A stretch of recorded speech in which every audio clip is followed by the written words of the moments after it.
es lo siguiente. La pregunta es: ¿contra qué luchamos los cristianos? Tenemos un gran enemigo, obviamente, pero las batallas son contra muchas luchas, muchos escollos. Y eso tiene que ver un poco con nuestra edad, con nuestra experiencia, en el fondo con la madurez espiritual que cada uno de nosotros tiene.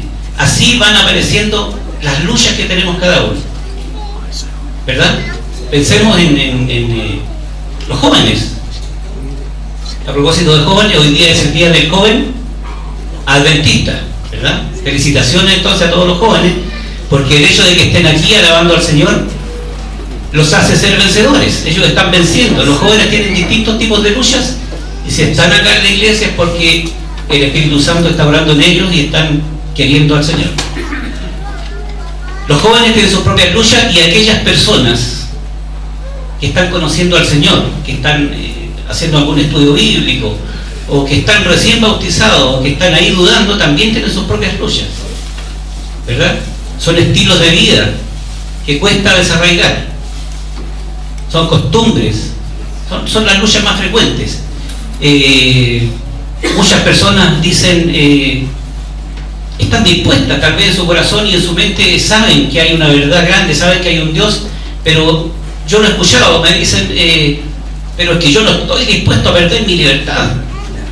Cuando tú te metes a una iglesia y eres miembro de una iglesia y vas a la iglesia, tienes que ir a la iglesia, tú pierdes tu libertad, dejas de ser auténtico. Es porque no conocen a Cristo y no saben que Cristo es el que da la verdadera libertad. Son esas luchas. Entonces el Espíritu Santo es el único que puede obrar en ellos y ir transformando sus mentes y sus corazones. Esos son tipos de luchas que tenemos nosotros, hermanos, especialmente quienes están conociendo recién al Señor. Ver también que los problemas nunca se acaban, ¿verdad? Alguien podría pensar que conociendo al Señor y bautizándose se abre un abanico de posibilidades, viene la fortuna, viene el bienestar en general, y la verdad es que la vida continúa igual, con luchas, con necesidades, con problemas. También es frecuente encontrar que nos desanimamos al interior de la iglesia, porque a veces venimos a buscar perfección, y en la iglesia no hay perfección, porque somos todos pecadores. Nosotros venimos a la iglesia a adorar a Cristo Jesús, y tenemos que tener esa certeza, porque estamos reunidos acá en su nombre, y sabemos que si hay 2 o 3 reunidos en su nombre, ¿quién está presente? Cristo Jesús está en medio nuestro. Por lo tanto, esa es la verdad más grande que nosotros tenemos que tener. Podremos de repente ver alguna cara descortés, alguna mala respuesta propia del ser humano, pero no es eso lo que nos debe tener acá en la iglesia, ni por eso desanimarnos. Fija tus ojos en Cristo, dice un conocido himno, ¿no es cierto? Y eso es lo que tenemos que hacer. Eso es lo único que cabe hacer, hermanos. Fíjense que es importante tener claro 2 cosas. Voy a leer 2 textos bíblicos que son poderosísimos, son reales, y son unos blancos y otros negros, para que nos demos cuenta de cómo está la lucha en este mundo. Veamos primero Efesios, busquemos en el libro de Efesios, capítulo 6, versículos 11 y 12.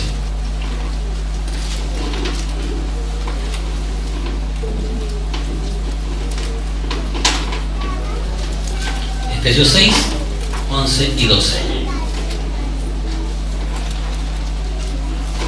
El apóstol Pablo está enviando una carta a la gente de Éfeso, ¿no es cierto? ¿Y qué les dice?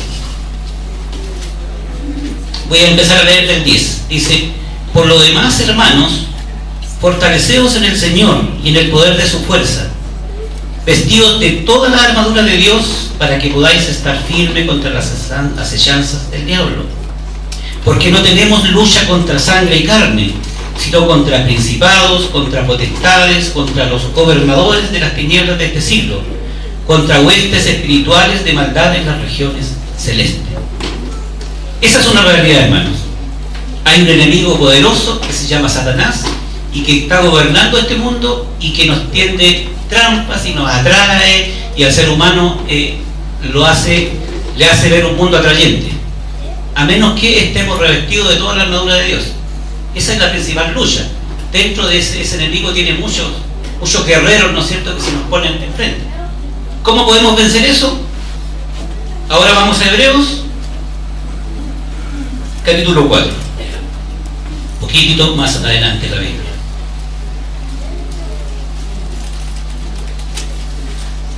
Capítulo 4, versículo 12. Antes de leerla, decir que no hay forma de que Satanás pueda vencer a Dios. Y por lo mismo no hay forma de que Satanás, con todos sus engaños, pueda vencer la palabra de Dios. Ahí está la gran fortaleza que tenemos nosotros. ¿Qué dice versículo 12? Porque la palabra de Dios es viva y eficaz, y más cortante que toda espada de dos filos, y penetra hasta partir el alma y el espíritu, las coyunturas y los tuétanos, y discierne los pensamientos y las intenciones del corazón.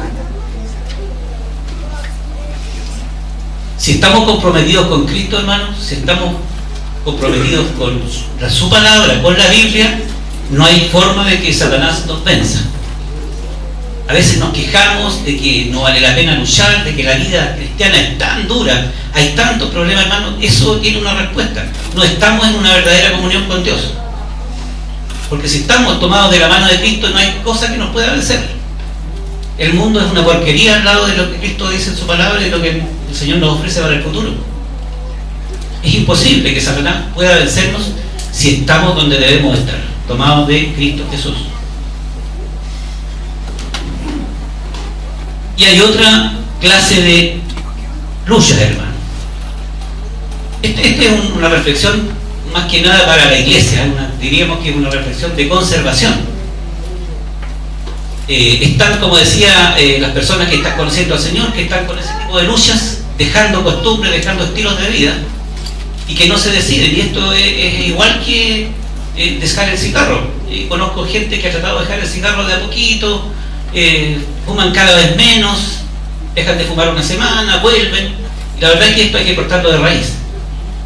También he conocido personas que han dicho no fumo más porque el médico les advirtió y simplemente no fumaron más, habiendo fumado decenas de años. Entonces esto es así, el poder de Dios es tan grande que nos da la capacidad para vencer esos estilos de vida y esas cosas que a veces nos tienen atado al mundo. Pero hay otras luchas también, hermano, quizás más importantes que esas. Son las luchas que tenemos los que estamos ya, los que aceptamos al Señor, la mayoría de todos acá, ¿verdad? Yo creo que, no sé, más del 95% seremos personas bautizadas acá. O sea, ya tomamos la decisión, ya aceptamos al Señor. No fumamos, ¿no es cierto? En general, no bebemos alcohol, no vamos a la discoteca, los jóvenes, no vamos al restaurante, al casino, etcétera. Hasta el estadio no vamos, ¿verdad? Los que fuimos socios de Ñublense años atrás del Señor, ya no vamos al estadio porque no nos atrae. No nos atrae. Hay cosas más importantes y más bonitas y más agradables, que es la palabra del Señor. Y vivir una vida cristiana, tratando de mejorar cada día.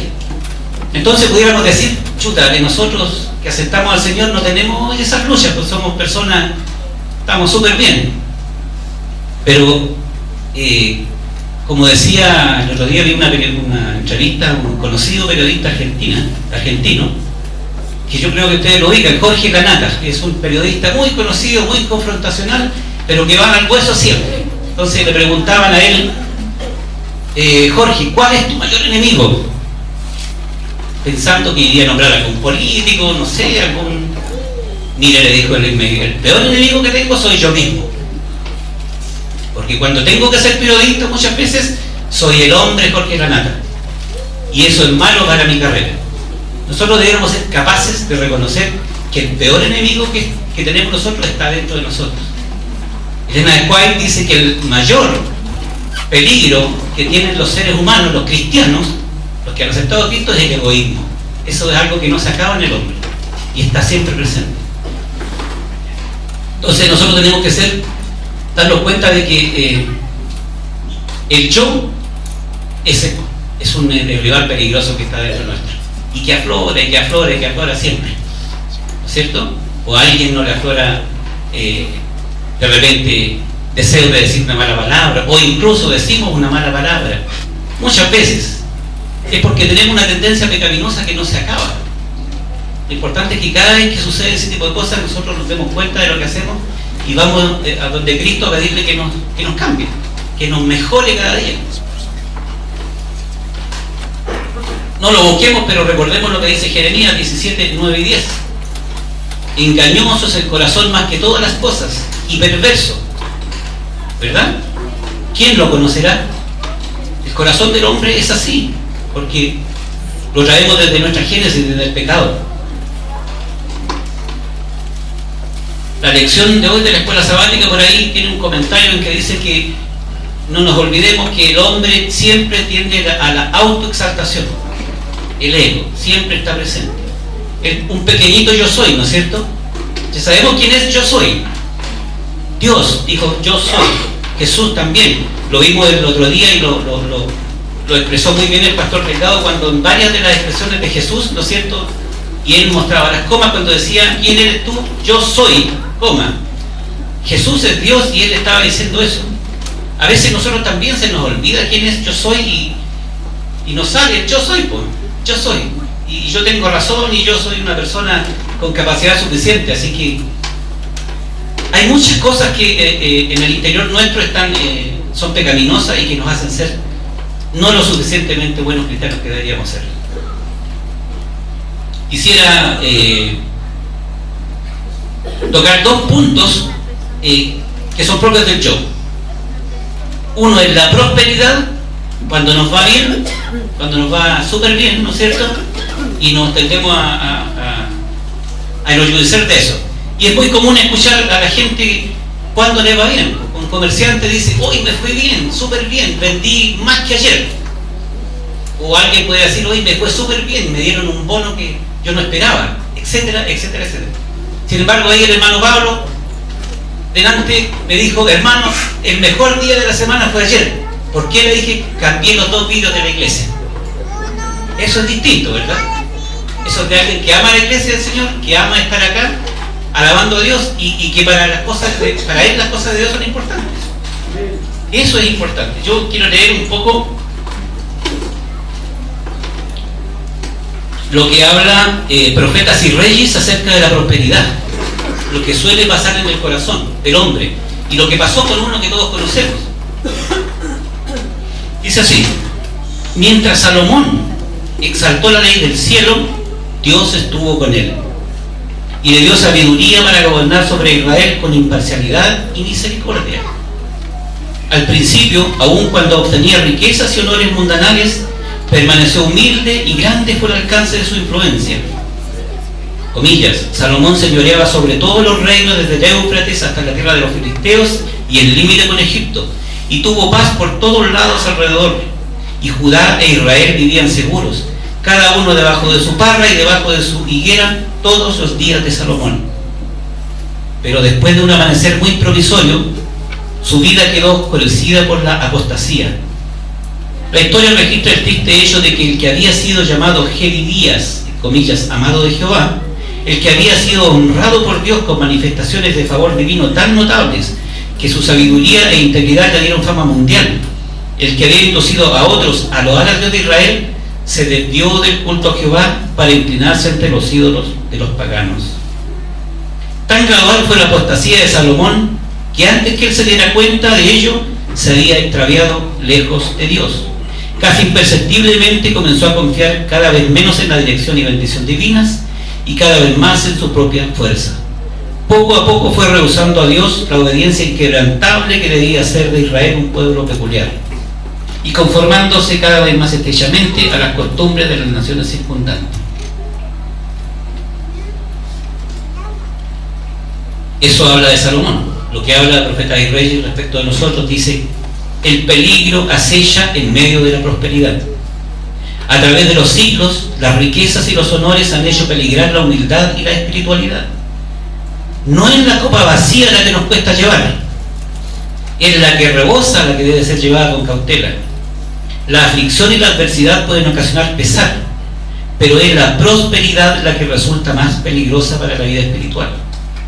A menos que el súbdito humano esté constantemente sometido a la voluntad de Dios, a menos que esté santificado por la verdad, la prosperidad despertará la inclinación natural a la presunción. La prosperidad entonces es peligrosa.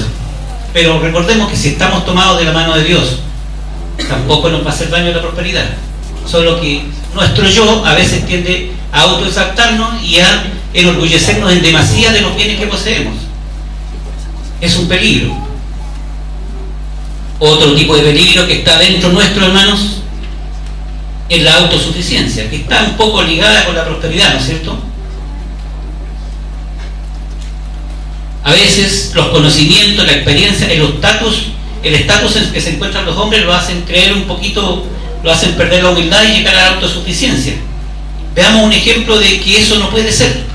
Veamos un ejemplo de que el apóstol Pablo nos dice que puede, veámoslo mejor, leamos antes de que yo siga hablando. Vamos a Filipenses, capítulo 3, versículos 4 al 8.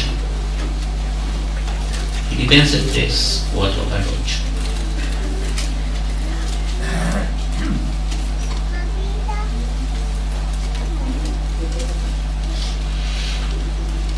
En esta carta Pablo está hablando a la iglesia, previniéndolos acerca de la gente.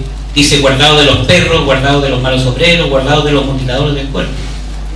En el capítulo 4 al 8 dice: aunque yo tengo también de qué confiar en la carne. Es decir, él tenía de qué gloriarse, de qué enorgullecerse, ¿verdad? Si alguno piensa que tiene de qué confiar en la carne, yo más que ellos. Circuncidado al 8º día, del linaje de Israel, de la tribu de Benjamín. De la tribu de Benjamín era